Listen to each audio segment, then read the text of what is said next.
అందరికీ నమస్కారాలు. గౌరవనీయులు జనసేన అధ్యక్షులు మిత్రులు పవన్ కళ్యాణ్ గారు,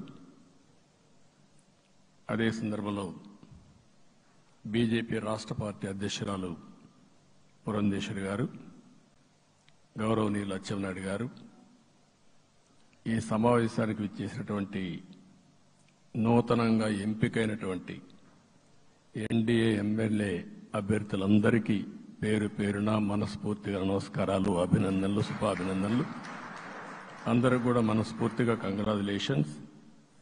అదే సమయంలో మీరందరూ కలిసి నన్ను శాసనసభ నాయకుడిగా, ఎన్డీఏ శాసనసభ నాయకుడిగా ఎన్నుకున్నందుకు మనస్ఫూర్తిగా అందరికీ నమస్కారాలు తెలియజేస్తున్నా, అభినందనలు తెలియజేస్తున్నా, ధన్యవాదాలు. ఇప్పుడే మిత్రులు మాట్లాడారు. నేను కూడా చాలా ఎన్నికలు చూశాను. ఈసారి రాష్ట్ర చరిత్రలో ఎప్పుడూ ఇవ్వనటువంటి తీర్పు ఇచ్చారు. ఈ తీర్పు మళ్ళీ నిలబెట్టుకునే బాధ్యత మనందరిపైన ఉంటుంది. అయితే రాష్ట్రంలో ఉండే 5 కోట్ల ప్రజలందరికీ శిరస్సు వంచి పాదాభివందనం చేస్తున్నా. ఈ రాష్ట్రాన్ని కాపాడుకోవడానికి మీరు చూపించిన చొరవ కోసం అందరం కూడా ఒకటి క్యాంపెయిన్ చేశాం. ప్రజలు గెలవాలి, రాష్ట్రం నిలబడాలి. ప్రజలు గెలిచారు. రాష్ట్రాన్ని నిలబెట్టే బాధ్యత ఇక్కడుండే శాసనసభ్యులపైన, మనందరిపైన ఉంది. ఈ విషయం మనం గుర్తుపెట్టుకోవాల్సిన అవసరం ఉంది. ఒక అరాచక పాలన, ఒక విధ్వంసకర పాలన. మామూలుగా ఇది చూస్తే ఈ కూటమి ఏర్పాటు చేసినప్పుడు కూడా నేను ఎప్పుడూ మర్చిపోలేను. ఇప్పుడే పురంధేశ్వరి గారు చెప్పారు, పవన్ కళ్యాణ్ గారు చెప్పారు. 3 పార్టీలు కూడా ఒక అత్యున్నతమైన ఆశయాల కోసం పార్టీలు పెట్టినప్పటికీ ఈరోజు కలయిక కూడా మీరు చూస్తే, ఈ కలయికని చాలా ఎన్నికలు చూశాను కానీ నా చరిత్రలో ఎన్నికలైన తర్వాత కంప్లైంట్స్ ఉండేటివి. ఇక్కడ పలానోళ్ళు సరిగా పనిచేయలేదు, ఇక్కడ ఈ నాయకులు కోఆపరేట్ చేయలేదని. నేను చూసిన మొట్టమొదటి ఎన్నిక, ఈసారి ఎన్నికల్లో మాత్రం 100% 3 పార్టీల నాయకులు, కార్యకర్తలు సమిష్టిగా పనిచేశారు. దానికి కారణం మనం ఒకసారి అన్వేషిస్తే, ప్రజలు మనోభావాలకు అనుగుణంగా మన కార్యకర్తలు కూడా ప్రవర్తించే పరిస్థితికి వచ్చారు. రాష్ట్రంలో ఉండే ప్రతి ఒక్క కార్యకర్తని, 3 పార్టీల తరపున ఉండే ప్రతి ఒక్క కార్యకర్తని, నాయకుడిని మనస్ఫూర్తిగా అభినందిస్తున్నా, ధన్యవాదాలు తెలియజేస్తున్నా, కృతజ్ఞతలు తెలియజేస్తున్నా. మేము చాలా వేవ్స్ చూసాం. 94లో 1 సైడ్ ఎన్నికలు జరిగాయి. అప్పుడు కూడా ఇన్ని సీట్లు రాలా, ఇన్ని ఓట్లు రాలా. ఈరోజు మనం చూస్తే 175 సీట్లకు గాను 164 సీట్లు గెలిచాం. అంటే 11 సీట్లే ఓడిపోయాం. అంటే స్ట్రైకింగ్ రేట్ 93%. అంటే మామూలుగా 93% రావడం అనేది దేశ చరిత్రలోనే అరుదైన అనుభవం ఇది.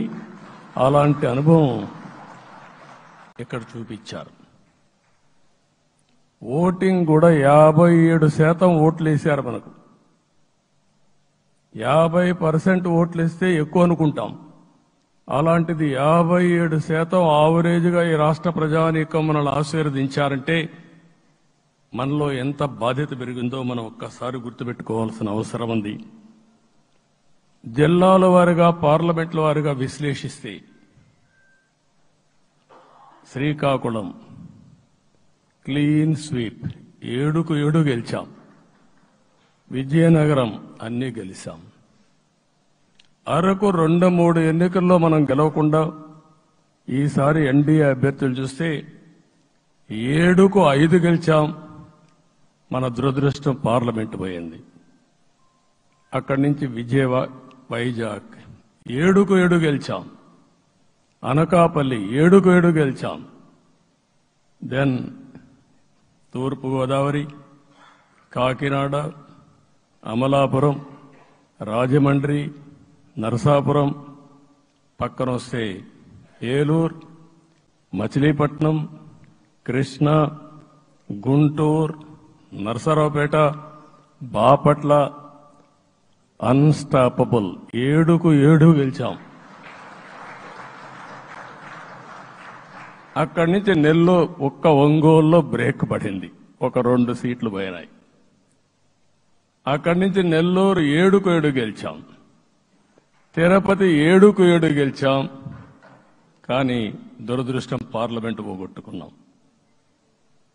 చిత్తూరు ఎప్పుడూ ఇన్ని సీట్లు గెలవాలి, 7కు 7 గెలిచాం. అక్కడి నుంచి రాజంపేటలో 7కు 4 గెలిచాం. 3 సీట్లు పోగొట్టుకున్నాం, పార్లమెంటు పోయింది.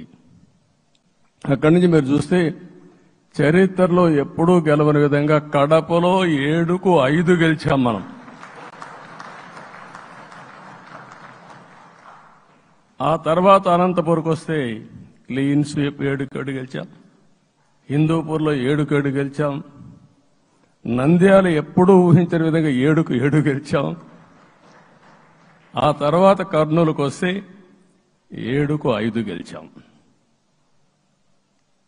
నేను ఈ 11 మందిని కూడా అదే మారిగా జనసేన మిత్రులు పవన్ కళ్యాణ్ గారు 21 సీట్లు తీసుకొని 21 గెలిచాడు.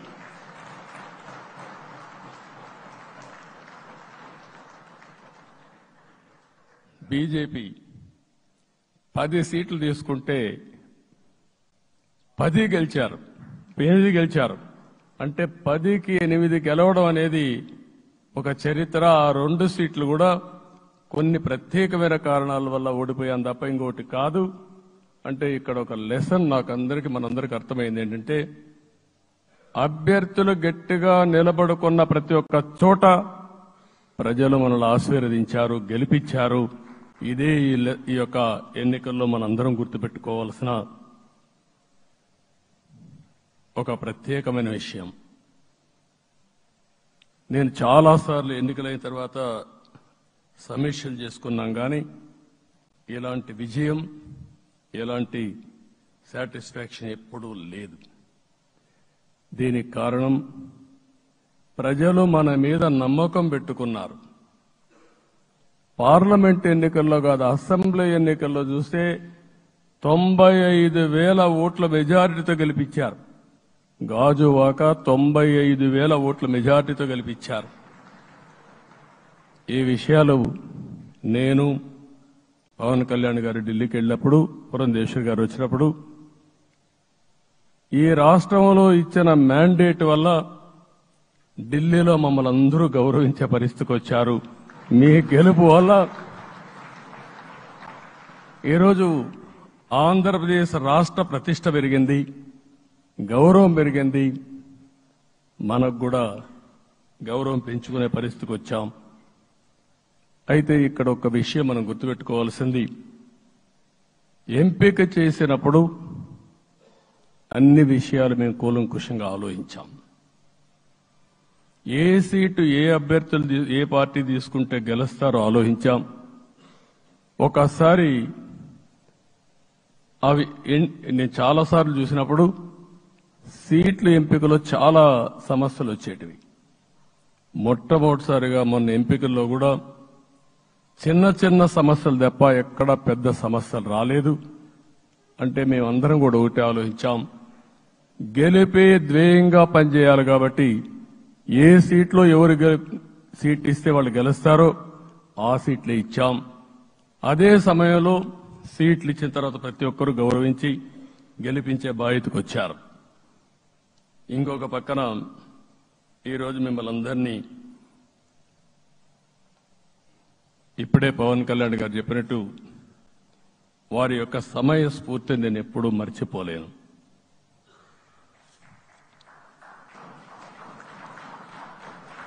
మొట్టమొదటిసారిగా నేను జైల్లో ఉన్నప్పుడు వచ్చాడు. వచ్చినప్పుడు నన్ను పరామర్శించాడు. బయట వచ్చి ఈ రాష్ట్రం అంత మునుపు చెప్పినా, అంత మునుపు అనేక సందర్భాల్లో ప్రభుత్వ వ్యతిరేక ఓటు చేయకూడదని చెప్పారు. కానీ నన్ను చూసి బయటికి వెళ్ళిన తర్వాత ఈరోజు తెలుగుదేశం జనసేన పొత్తు పెట్టుకుంటున్నామని చెప్పిన మొదటి వ్యక్తి పవన్ కళ్యాణ్ గారు. అప్పటికే బీజేపీతో పొత్తుంది. అయితే ఒక మాట చెప్పాడు, బీజేపీతో పొత్తుంది, బీజేపీ, తెలుగుదేశం, జనసేన 3 పార్టీలు కలిసి పోటీ చేస్తామని కూడా చెప్పి మళ్లీ ఆ ప్రయత్నం చేసి కడాన రాష్ట్ర ప్రయోజనాల దృష్ట్యా బీజేపీ, తెలుగుదేశం, జనసేన పొత్తు పెట్టుకున్నాం. మనస్ఫూర్తిగా ఆయన అభినందిస్తున్నా. ఆ రోజటి నుంచి ఎలాంటి పొరపక్షాలు లేకుండా కలిసి పనిచేశారు. మాకు కొన్ని అనుమానాలు ఉండేటివి. ఓటు ట్రాన్స్ఫర్ అవుతుందా లేదా, ఓటు ట్రాన్స్ఫర్ కాకపోతే ఎక్కడన్నా సీట్లు నష్టపోతామని. అందుకే మీరు ఒకసారి చూస్తే ఎన్నికలు మొత్తం సెట్ అయింది, నామినేషన్స్ వేసాం, ముందుకెళ్ళాం. అదే సమయంలో మొట్టమొదటిసారిగా కొవ్వూరులో 3 పార్టీల నాయకులు కలిసి, నేను, పవన్ కళ్యాణ్ గారు, పురంధేశ్వరి గారు, ముగ్గురం కలిసి ఫస్ట్ మీటింగ్ అడ్రస్ చేశాం. అక్కడి నుంచి 6 జిల్లాల్లో మేమిద్దరం కలిసి తిరిగాం. బీజేపీ నాయకులు కలిసి వచ్చారు. ఆ తర్వాత మొట్టమొదటిసారిగా అమిత్ షా గారు ఏదైతే అనంతపూర్లో ధర్మవరం కాన్స్టిట్యున్సీకి వచ్చారు. నేను మొన్న నేషనల్ మీటింగ్లో కూడా చెప్పాను. ఆయన వచ్చినప్పుడు చాలా స్పష్టంగా ఎందుకు మేము పొత్తు పెట్టుకున్నామనే విషయాలు చెప్తూ ఈ ప్రభుత్వ అవినీతిని ఎండగట్టారు, సూటిగా మాట్లాడారు. ఆ ఒక్క మీటింగ్తో రాష్ట్రం మొత్తం ఒక నమ్మకం వచ్చింది. బీజేపీ కూడా పూర్తిగా ఈ కూటమిని సపోర్ట్ చేస్తున్నారనే కాకుండా ఈ రాష్ట్రానికి ఏ అవసరం ఉందో చెప్పగలిగారు. అది అయిన తర్వాత ప్రధానమంత్రి గారు వచ్చారు. మొట్టమొదటి మీటింగ్ మీరు చూస్తే ఇక్కడనే రాజమండ్రిలో పెట్టారు. రాజమండ్రిలో స్పష్టత ఇచ్చారు. నేను అనకాపల్లిలో స్పష్టత ఇచ్చారు. తర్వాత రాజంపేటలో మాట్లాడుతూ చాలా క్లియర్గా చెప్పారు. ఇదే విజయవాడకు వచ్చినప్పుడు రోడ్ షో పెడితే నా జీవితంలో ఎప్పుడూ చూడలేదు, ప్రధానమంత్రి గారు కూడా అదే చెప్పారు, బ్రహ్మాండమైన రోడ్ షో విజయవాడలో జరిగిందని ప్రధానమంత్రి గారు కూడా అభినందించే పరిస్థితికి వచ్చారు.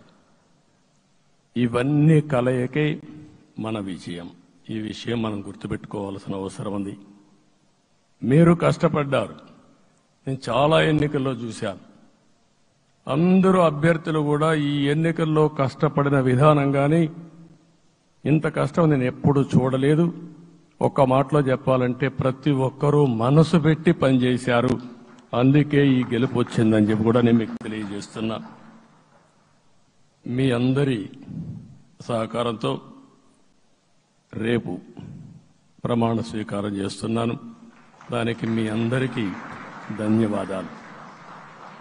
రేపు ప్రమాణ స్వీకారానికి నరేంద్ర మోడీ గారు ప్రధానమంత్రిగా వారు వస్తున్నారు. అదే మరిగా ఎన్డీఏ నాయకులు వస్తున్నారు. ఇది ఒక అరుదైన అనుభవం. అంటే నేను 4వసారి ముఖ్యమంత్రిగా ప్రమాణ స్వీకారం చేస్తున్నాను కానీ ఈసారి దీనికి ఉండే ప్రాధాన్యత, ప్రజలు మన మీద పెట్టుకున్న నమ్మకం, నష్టపోయారు, ఇబ్బందులు పడ్డారు, మన మీద హోప్ పెట్టుకున్నారు. తిరిగి నేను ఒక్కడినే చేసే కార్యక్రమం కాదు. అందరం సమిష్టిగా మళ్లీ ప్రజలకు రుణం తీర్చుకునే సమయం ఆసన్నమైంది. దానికి ఈ రాష్ట్రానికి పూర్తిగా కేంద్ర సహకారం అవసరం. నిన్న పోయినప్పుడు కూడా నేను చాలా స్పష్టంగా కేంద్ర నాయకత్వాన్ని కోరాను. అటు అమిత్ షా గారిని, అదే మరి ప్రధానమంత్రి గారిని అందరినీ కోరాం. పూర్తిగా సహకరిస్తామని వారు హామీ ఇచ్చారు. దానికి మనందరి తరపున కేంద్రంలో ఉండే ప్రధానమంత్రి నరేంద్ర మోడీ గారిని, అదే మరి అమిత్ షా గారిని, కేంద్ర నాయకత్వాన్ని, అదే మరిగా బీజేపీ దేశ అధ్యక్షుడైనటువంటి నేషనల్ ప్రెసిడెంట్ గారి నడ్డా గారిని మనస్ఫూర్తిగా అభినందిస్తున్నానని చెప్పి కూడా నేను మీకు తెలియజేస్తున్నాను. ఈరోజు 40 సంవత్సరాలుగా రాజకీయాల్లో ఉన్నాను. నేను ఎప్పుడు కూడా రాగద్వేషాలకు అతీతంగా రాజ్యాంగంలో ఏదైతే మనం ప్రమాణం చేస్తామో రాజ్యాంగాన్ని అనుసరించి అదే విధంగా పనిచేశాను. మళ్లీ ఈరోజు మీ అందరికీ హామీ ఇస్తున్నాం. నాకు అలవాటు ప్రజల కోసం కష్టపడడం, అవిశ్రాంతంగా పనిచేయడం, పోరాటాలు మాత్రమే నాకు తెలుసు. ప్రజాహితం మాత్రం తెలుసు. తప్పకుండా దాన్ని నిలబెట్టుకుంటా. ఇన్ని దశాబ్దాలుగా కూడా ప్రతి అడుగు కూడా మీరు ఒకసారి చూస్తే ప్రతి ఆలోచన, తపన అన్ని కూడా ప్రజల కోసమే చేశాం. ఈరోజు మనకిచ్చింది ప్రజల అధికారం కాదు. ఇది ఒక పవిత్రమైన అత్యున్నతమైన బాధ్యత మనకు అప్పచెప్పారు. ఈ విషయం అనుక్షణం ప్రతి ఒక్కరూ మనం గుర్తుపెట్టుకోవాల్సిన అవసరం ఉంది. నేను 14 సంవత్సరాలు దగ్గర ముఖ్యమంత్రిగా ఉన్నాను. 15 సంవత్సరాలు ప్రతిపక్ష నాయకుడిగా పనిచేశాను. ఎన్నో సవాళ్లు చూశాను, ఎన్నో సంక్షోభాలు చూశాను. ప్రతి ఒక్క సంక్షోభాన్ని ఒక అవకాశంగా మలుచుకుని ముందుకు పోయాం. ఈరోజు కూడా మీకు అందరికీ ఈరోజు రాష్ట్రంలో మనం చూస్తే చాలా సమస్యలున్నాయి. నా అనుభవాన్ని మొత్తం తీసుకుని పూర్తిగా మీ అందరి సహకారంతో, మిత్రులు పవన్ కళ్యాణ్ గారి సహకారంతో పేద ప్రజల జీవితాలను మార్చడానికి అనునిత్యం ఆలోచిద్దాం. అది చేసి మన నిజాయితీని, మన కృతజ్ఞతని ప్రజలకు తెలియజేద్దాం. అందుకని ఇంకొక పక్క మీరు ఆలోచిస్తే రాష్ట్రం పూర్తిగా శిథిలమైపోయింది. దెబ్బతినని వర్గం అంటూ లేదు. అందుకనే ఓసారి ఆశ్చర్యం కూడా వేస్తుంది. ఈ రాష్ట్రం నుంచి కూలి పనుల కోసం వేరే రాష్ట్రాలకు వెళ్లిన వ్యక్తులు సొంత డబ్బులు పెట్టుకుని వాళ్ళ యొక్క ఫుడ్ కూడా పాకెట్స్ తయారు చేసుకుని వచ్చి ఓటేసి మళ్లీ వెళ్లారు. ఇది ఊహించని పరిణామం. ఇక్కడుండేవాడు ఓటేయడం ఒక ఎత్తైతే, పేదవాడు చిన్న చిన్న పనులు చేసుకునేవాడు కూడా వచ్చి ఓటేశారు. ఎక్కడో అమెరికా, ఆస్ట్రేలియా, ఆఫ్రికా, విదేశాల్లో ఉండే ఎన్ఆర్ఐస్ అయితే లక్షల రూపాయలు ఖర్చు పెట్టుకొని వచ్చి పనిచేశారు. లక్షల రూపాయలు ఖర్చు పెట్టుకొని వచ్చి మనకు ఓటేశారు. నా జీవితంలో ఎన్నోసార్లు ఎన్నికలు చూశాను, కానీ ఈసారి ఒక బాధ్యతతో ఓటర్స్ ప్రవర్తించిన తీరు శాశ్వతంగా తెలుగు జాతి చరిత్రలో మిగిలిపోతుంది. అది ఈరోజు జరిగిన విషయం మనం గుర్తుపెట్టుకోవాలి. మనందరం ఒకటే గుర్తుపెట్టుకోవాల్సిన అవసరం ఉంది. ఏ అహంకారంతో విర్రవీగిపోయారో ఆ అహంకారం కూలిపోయింది. ఎన్నోసార్లు మనం చెప్పాం, ఏ వ్యక్తికి పదవొస్తే వినయం కూడా అవసరం. పదవొచ్చిందని విర్రవీగిపోయి రేపనేది లేకుండా ఉంటుందనుకుంటే మాత్రం ఇదే జరిగే పరిస్థితి వస్తుంది. అయితే మీ అందరినీ నేను కోరేది ఒకటే, ఇవన్నీ ఒక కేస్ స్టడీగా మీరందరం స్టడీ చేసుకోవాల్సిన అవసరం ఉంది. ప్రజలు బూతులు మాట్లాడే నేతల్ని, అరాచక శక్తుల్ని, అవినీతి పరుల్ని చూశారు. పాలకులంటే ఎలా ఉండాలో చూశారు. ఈ 5 సంవత్సరాల్లో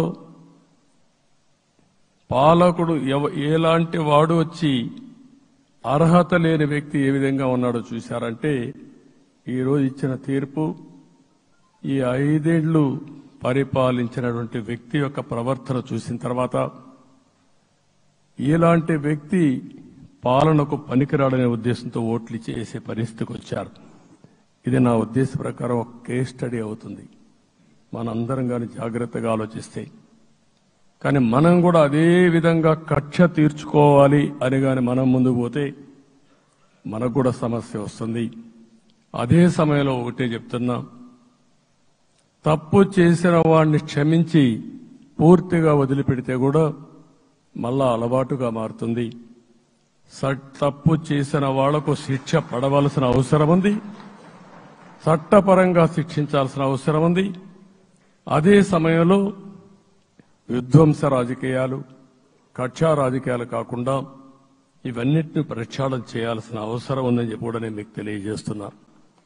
ఇంకొక పక్క 5 ఏళ్లలో ఎన్నో సంవత్సరాలు చూశారు కానీ కార్యకర్తలపైన దాడులు, హింసా రాజకీయాలు, అక్రమ కేసులు, వేధింపులు, కడాన సోషల్ యాక్టివిస్టులు కూడా ఇష్టానుసారంగా కేసులు పెట్టి హెరాస్ చేస్తే నిద్రపోకుండా వాళ్ళు కాపాడుకున్నాం. ఇంకొక పక్కన అన్ని పార్టీలకు 3 పార్టీలకు అనుభవం ఉంది. ఈరోజు మీరు చూస్తే ప్రాణాలు తీస్తూ అరాచకంగా ప్రవర్తిస్తూ తెలుగుదేశం పార్టీలో ఒక ఉదాహరణ చూసినప్పుడు అన్ని పార్టీలకు వర్తిస్తుంది. ఏదైతే మన పార్టీకి వ్యతిరేకంగా నేను ఆ పేర్లు చెప్పకూడదు కాబట్టి చెప్పలేదు కానీ స్లోగన్ ఏమంటే కడాన మెడ మీద కత్తున్న జై తెలుగుదేశం అంటూ ప్రాణాలు వదిలిపెట్టే పరిస్థితికి వచ్చారు. ఇది ఊహించని పరిణామాలు ఇవన్నీ. ఇప్పుడు కూడా కళ్ల ముందర తిరిగే పరిస్థితి వస్తుంది. అందుకే ఈరోజు మనందరం కూడా ఇవన్నీ గుర్తుపెట్టుకుని, నాకు జరిగిన అవమానాలు చూశారు. నేను అందుకే మా కుటుంబానికి జరిగిన అవమానంతో నేను కూడా భరించలేక బయట వచ్చినప్పుడు ఒకటే శపథం చేసి వచ్చాను. ఆ శపథం ఇది గౌరవ సభ కాదు, ఇది కౌరవ సభ.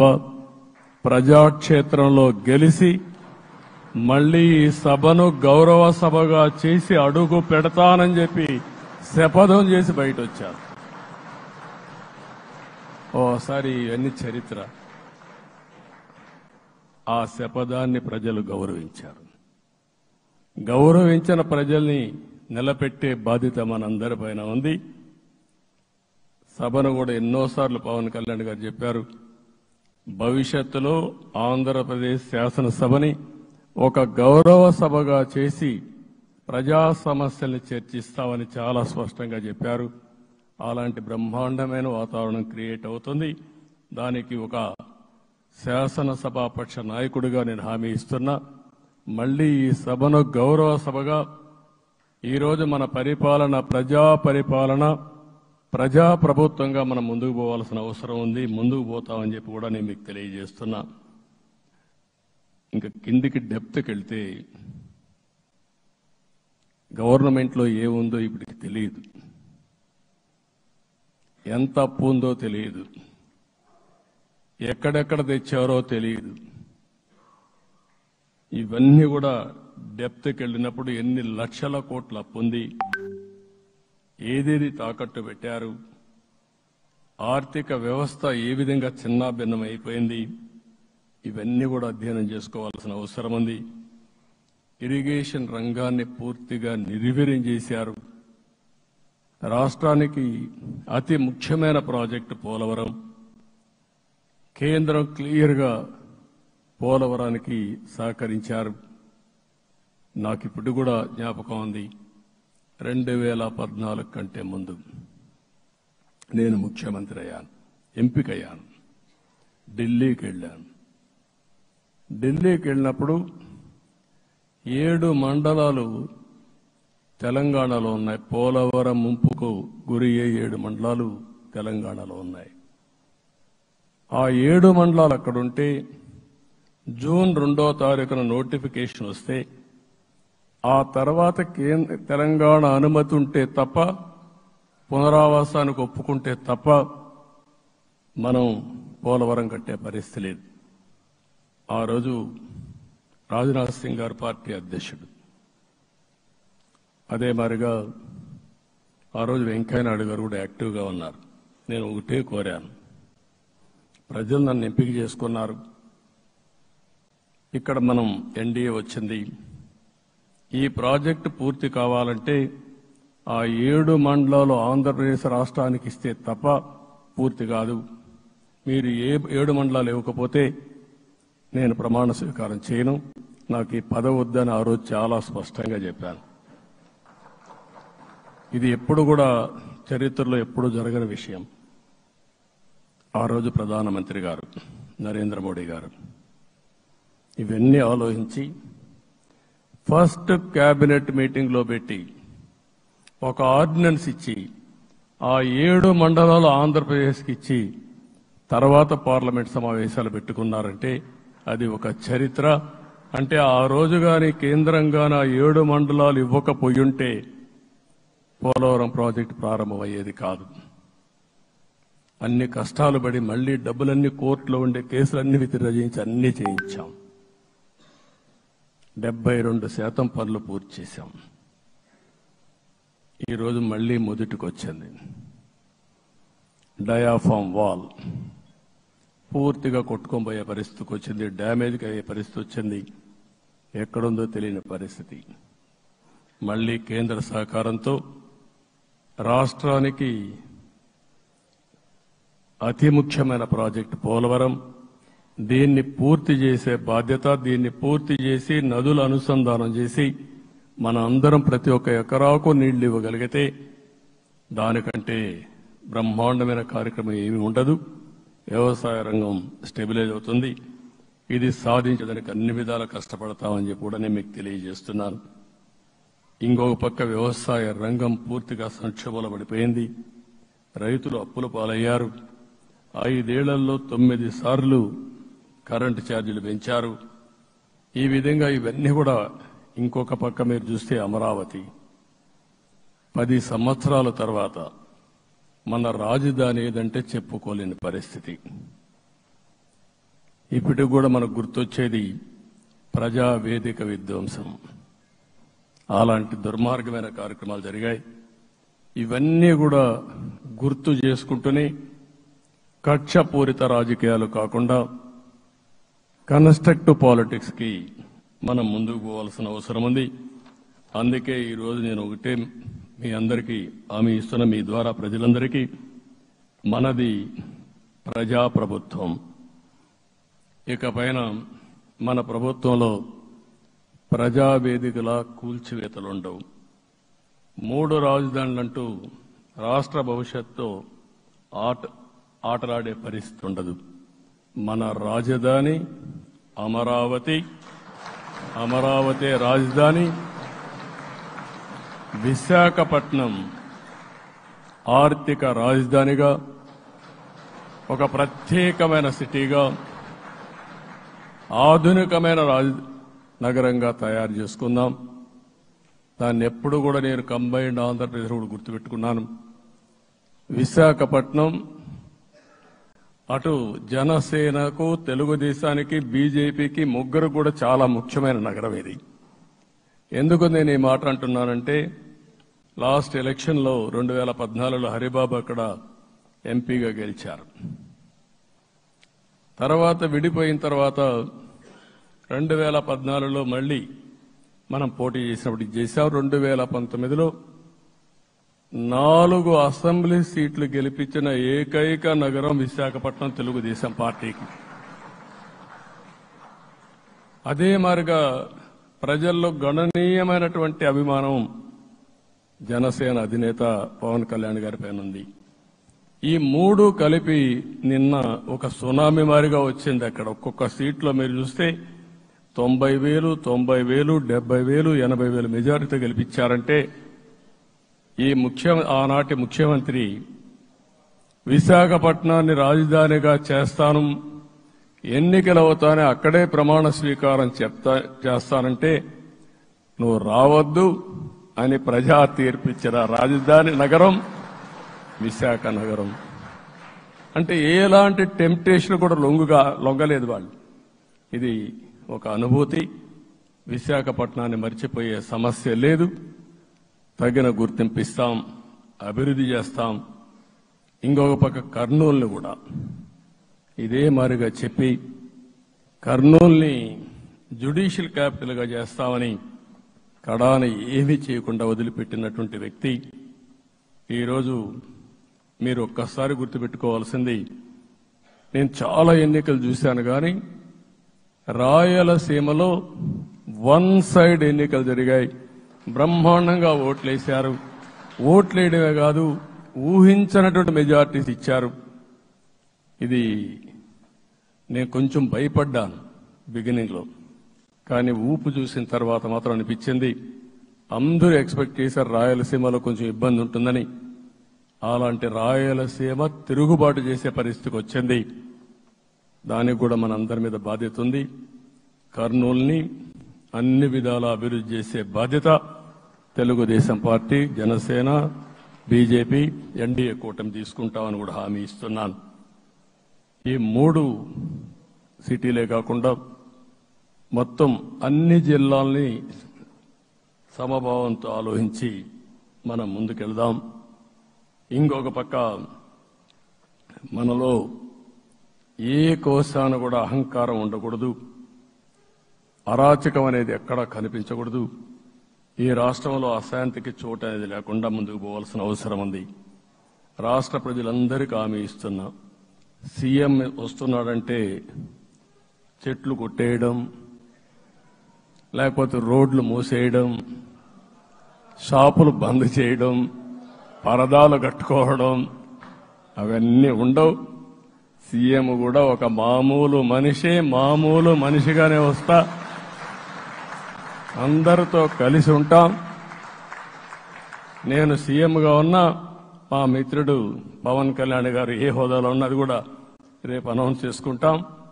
మేమందరం కూడా సామాన్యమైన వ్యక్తులుగానే వస్తాం మీ దగ్గరికి, మీలో ఒక వ్యక్తిగా ఉంటాం. మాకు హోదా సేవ కోసరం తప్ప పెత్తనం కోసరం కాదు. ఆ విషయం ప్రజలందరికీ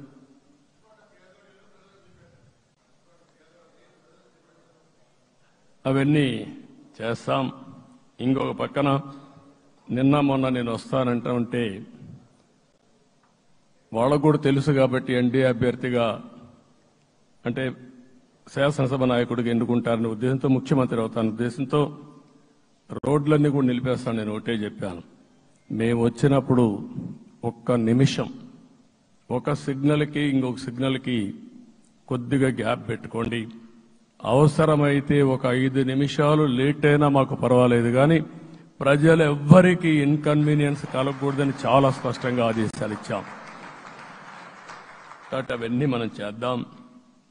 ఇంకొక పక్కన దాడులు చేసి బాధితులపైనే కేసులు పెట్టే పరిస్థితి ఉండదు ఈ రోజు నుంచి. అది కూడా మనం చూశాం. ఏ ఒక్కరి ఆత్మగౌరవానికి భంగం కలగదు. ఒక పాజిటివ్ గవర్నెన్స్ అన్ని చోట్ల కనపడుస్తుంది. ప్రజాహితం కోసమే పనిచేస్తాం. ప్రతి నిర్ణయం, ప్రతి అడుగు ప్రజల కోసమే ఉంటుంది. స్టేట్ ఫస్ట్ అనే నినాదంతో ముందుకు పోతాం. ఈ రోజు మేము ముగ్గురం కూడా ఢిల్లీలో వెళ్ళినప్పుడు కూడా మా ఆలోచన ఈ రాష్ట్రం ముందుండాలనే ఉద్దేశంతోనే ముందుకు పోయాం. అదే సమయంలో ఈ రోజు మన రాష్ట్రానికి కూడా సముచితమైన గౌరవం. 3 మంత్రులు కేంద్రంలో మన వాళ్ళు ఉండే పరిస్థితికి వచ్చారు. ఒక పక్కన రామ్మోహన్ నాయుడు శ్రీకాకుళం ఎంపీ, ఆయన కేంద్రంలో మంత్రి పదవి, కేబినెట్ పదవి వచ్చింది. ఇంకొక పక్కన పెంబసాని చంద్రశేఖర్కి స్టేట్ మినిస్టర్గా MOS కింద ఇచ్చారు. మూడోది కూడా ఒక సామాన్యమైన కార్యకర్త Srinivasa Varma, Narasapur MP, BJP MP, ఈరోజు కేంద్రంలో మంత్రి స్థానం వచ్చింది. ఓసారి బీజేపీలో కూడా ఇది ఒక ప్రత్యేకత. ఆయన ఎంపీ ఇచ్చినప్పుడు నాకే ఆశ్చర్యం వేసింది. ఒక మామూలు వ్యక్తి ఎంపీ ఇచ్చారు. అప్పుడు ఆలోచించినప్పుడు నేను ఫస్ట్ మీటింగ్ పోతే వచ్చాడు. వచ్చినప్పుడు నేను ఎంక్వైరీ చేస్తే ఆయన స్ట్రాంగ్గా పార్టీ కోసం పనిచేశాడు. ఒక పార్టీ కార్యకర్తను గుర్తించిన పార్టీ భారతీయ జనతా పార్టీ. అది కూడా తెలుగుదేశంలో కూడా చేస్తున్నాం, జనసేనలో కూడా చేస్తున్నాం. వారి యొక్క ప్రత్యేకత. ఈరోజు నిన్న కూడా మనం అందరం చూస్తే మోదీ గారు మొన్నే మీటింగ్ అయినప్పుడు చూశాం, ఆయన స్పీచ్ను కూడా చూశాం. నేను కూడా చాలా స్పష్టంగా చెప్పాను, 10 సంవత్సరాల మోడీ గారి పరిపాలన దేశ ప్రతిష్ట పెంచింది. ప్రపంచంలోనే భారతీయులకు గుర్తింపు వచ్చింది. 11వ స్థానంలో ఉన్న ఆర్థిక వ్యవస్థ ఈరోజు 5వ స్థానానికి తీసుకొచ్చారు. ఇంకొక పక్కన NDA 3.0 ఈ పరిపాలన 5 ఏళ్లలో 5వ స్థానం నుంచి 3వ ఆర్థిక అతిపెద్ద దేశంగా భారతదేశం ఎమర్జ్ కాబోతుంది. ఇది మన దేశానికి గర్వకారణం. ఇంకొక పక్కన ఆయన కల వికసిత్ భారత్ 2047, మనందరి కల వికసిత్ ఆంధ్రప్రదేశ్. ఇది మనందరం ఒక కలగా పెట్టుకొని ముందుకు పోవాల్సిన అవసరం ఉంది. అదే సమయంలో మనందరి ఆలోచన పేదరికం లేని సమాజం, zero poverty nation, zero poverty state, zero poverty నియోజకవర్గం. ఇది ఎన్టీ రామారావు గారి కళ. ఆయన చాలాసార్లు నేను మొన్న కూడా చెప్పాను, ఒకప్పుడు కమ్యూనిజం, క్యాపిటలిజం, సోషలిజం ఇది ఆర్థిక సంస్కరణ రాని ముందు ప్రతి ఒక్కరిని అడిగే విధానం. ఎవరిని అడిగినా మీరు ఏ సైడ్ ఉంటారని అడిగేవాళ్ళు. అలాంటి సమయంలో ఎన్టీ రామారావు గారిని మీరు ఏ ఇజాన్ని నమ్ముతారో చెప్పమంటే నాకు ఈ ఇజాల గురించి తెలియదు, నాకు తెలిసింది ఒకే ఒక ఇజం, అది హ్యూమనిజం అని చెప్పిన ఏకైక నాయకుడు భారతదేశంలో ఎన్టీ రామారావు గారు. ఆయన ఆ రోజు చెప్పింది పేదరికం లేని సమాజాన్ని సృష్టించాలని, పేదవాళ్లే దేవుళ్ళు, సమాజమే దేవాలయం అని చెప్పిన వ్యక్తి. ఆ కళని సాధికారం చేద్దాం. అదే నేను నిన్న చెప్పినప్పుడు కూడా ఈ దేశం అభివృద్ధి కావడంలో ఎలాంటి అనుమానం లేదు. కానీ ఆ అభివృద్ధి ఫలితాలు పేదవాళ్లకు తీసుకుపోవడంలో కాన్షియస్ ప్రజా నిర్ణయాలు తీసుకోవాలి, పబ్లిక్ పాలసీ తీసుకోవాలి.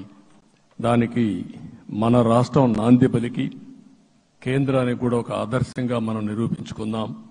దానికి మీరందరూ కూడా మీ స్థాయిల్లో మీరు చేయాల్సిందిగా నేను కోరుకుంటూ ఈరోజు ప్రజలందరికీ విజ్ఞప్తి చేస్తున్నాం.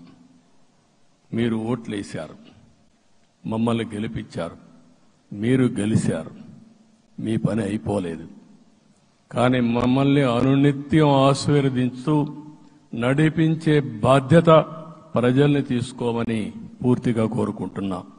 ప్రజాస్వామ్యంలో ఎప్పుడు కూడా ఓట్లేసి బాధ్యత లేకుండా ఉండేవాళ్లు, కావాల్సింది అడిగేవాళ్లు. నిన్న ఎన్నికల్లో చాలా మందిని చూశాను. ఫస్ట్ టైం పోలింగ్ ప్రారంభం అవుతానే అరాకొర వచ్చేవాళ్ళు. పోలింగ్ పోస్ట్ స్టేషన్లో కూడా మనుషులు ఉండేవాళ్ళు కాదు. కొంతమంది మధ్య తరగతి అబవ్ ఉండేవాళ్ళైతే ఎప్పుడో మధ్యాహ్నం పైన పోదామని ఇంట్లో లీజర్గా పడుకునేవాళ్ళు. మధ్యాహ్నం పైన కూడా ఖాళీగా ఉంటే వచ్చేవాళ్ళు. ఎండలు ఎక్కువ ఉంటే కొంతమంది అవాయిడ్ చేసేవాళ్ళు.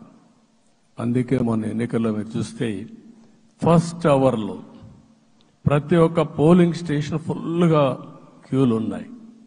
ఆ క్యూలు కంటిన్యూ అయింది. మీరు చూస్తే రాత్రి 2 గంటల వరకు క్యూలో నిలబడుకొని ఓట్లు వేశారంటే వాళ్ళ బాధ్యత వాళ్ళు నెరవేర్చారు. దానికి మనం అందరం గుర్తుపెట్టుకొని ఏ విధంగా చేయాలనో మనం కూడా చేయాల్సిన అవసరం ఉంది. ప్రజలందరికీ విజ్ఞప్తి చేస్తున్నా, మమ్మల్ని నడిపించండి. ఎక్కడైనా మేము తప్పు చేస్తే చెప్పే విధానం కూడా ఎస్టాబ్లిష్ చేస్తాం. ఎప్పటికప్పుడు ఫీడ్బ్యాక్ ఇవ్వండి. ఫైనల్గా కలిసి సాగుదాం, రాష్ట్రాన్ని పునర్నిర్మాణం చేద్దాం. నా జీవితంలో నేను చాలా చూశాను, కానీ నాకు ఒకటే కోరిక, భారతదేశం ప్రపంచ దేశాల్లో నెంబర్ 1 దేశంగా తయారు కావాలి. అవుతుంది, దాంట్లో అనుమానం లేదు. 2047కి ప్రపంచంలో భారతదేశం మొదటి స్థానం బాగా పనిచేసుకుంటే, లేకపోతే 2వ స్థానంలో మనం ఉంటాం. అదే సమయంలో ప్రపంచం మొత్తం భారతీయులు నెంబర్ 1 స్థానంలో ఉంటారు. అది నరేంద్ర మోడీ గారి కళ. అది డెఫినెట్ గా జయప్రదం అవుతుందని నేను ప్రగాఢంగా విశ్వసిస్తున్నా. ఇందులో నా స్వార్థం కూడా ఉంది. తెలుగు జాతి ప్రపంచంలోనే నెంబర్ 1గా ఉండాలనేది మన కోరిక. ఇప్పటికీ మీరు చూస్తే హైయెస్ట్ పర్ క్యాపిటా ఇన్కమ్ ప్రపంచంలో ఏ దేశంలోకి వెళ్ళా భారతీయులు సంపాదిస్తున్నారు. అందులో అగ్రస్థానంలో తెలుగు వాళ్ళు ఉన్నారు. అదే సమయంలో ఈ రాష్ట్రాన్ని నెంబర్ 1గా చేయాలనే సంకల్పం మనందరికీ ఉండాల్సిన అవసరం ఉంది. ఇది అసాధ్యం కాదు. ఈ రోజు ఉండే పరిస్థితిని సవరిస్తూనే మళ్లీ నిర్మాణాత్మకంగా వెళ్తే ఒక నిర్దిష్టమైన సమయం ప్రకారం ఆంధ్రప్రదేశ్ రాష్ట్రాన్ని నెంబర్ 1 చేసుకునే అవకాశం ఉంటుంది. అదే సమయంలో జీరో పావర్టీ. మన ఆలోచనలన్నీ కూడా ఒకటే మీరు ఆలోచించుకోవాలి. ఎవరైతే పేదవాళ్ళు ఉన్నారో, పేదవాళ్ళలో నిరుపేదలు ఉన్నారో దానిపైన దృష్టి పెట్టాలి. దీనికి కూడా ఒక కార్యక్రమాన్ని మనం తీసుకుంటా అని చెప్పి తెలియజేసుకుంటూ, మరొకసారి ఇది ఒక అరుదైన అనుభవం. నా జీవితంలో మరిచిపోలేనటువంటి ఘట్టం. దీనికి మిమ్మల్ని అందరినీ ఎన్డీఏ అభ్యర్థిగా ముఖ్యమంత్రిగా నన్ను ఎంపిక చేసిన ఎన్డీఏ ఎమ్మెల్యేలందరినీ పేరు పేరున మనస్ఫూర్తిగా అభినందిస్తూ, మరొకసారి బాధ్యత ఈ రోజు నుంచి ఇంకా ఎక్కువైంది. నిన్నటి వరకు ఈ రాష్ట్రంలో ప్రతి ఒక్కరికి నిద్ర లేని రాత్రులే. నా ఒక్కడికే కాదు. ఇప్పుడు తలుసుకుంటే ఓసారి బాధేస్తుంది. ఆ బాధపడిన రోజులు చూసుకుంటే, ఒక వ్యక్తిని జైల్లో పెట్టినప్పుడు నాకు 40 రోజుల నుంచి 90 రోజులు 100 రోజులు పట్టేది మళ్ళా బయట తేవాలంటే. మళ్ళా జైల్లో ఏం చేస్తారో తెలియదు. అక్కడి నుంచి ఇంకా ప్రెషర్ మౌంటప్ చేసుకుంటూ వచ్చాం.